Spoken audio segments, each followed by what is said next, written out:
Samantala sa ibang mga balita po ay nasa kustodiya na rin ng Manila Police ang dalawang sospek sa pagpatay sa isang Chinoy sa isang laundry shop noong pong nakaraang Martes at patuloy naman pong pagtugis sa isa pang sospek na sinasabing dating driver ng pamilya.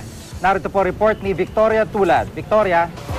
Jiggy, hawak na nga ng mga pulis ang dalawa sa tatlong lalaki na di umunoy pumatay sa Chinoy na si Kelvin Chiwa sa loob ng laundry shop sa Tondo noong nakaraang Martes. Kinilala ang mga suspect na sina George Padios, ang driver ng ina ng biktima, at si Noel Nuilan na empleyado rin daw ng ina ni Chiwa.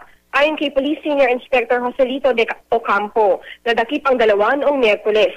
Hindi raw nanlaban ng mga ito pero todo tanggi sila sa krimen.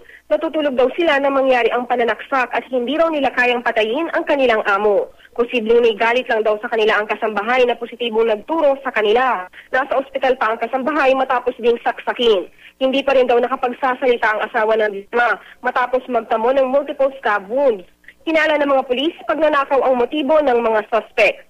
Sa ngayon ay pinaghahanap pa nila ang isang nagngangalang Richard Huy na dati ring driver ng pamilya Chiwa. Nagtatago raw ito sa probinsya ayon sa impormasyong kanilang nakalap. Jiggy? Maraming salamat, Victoria Tulad.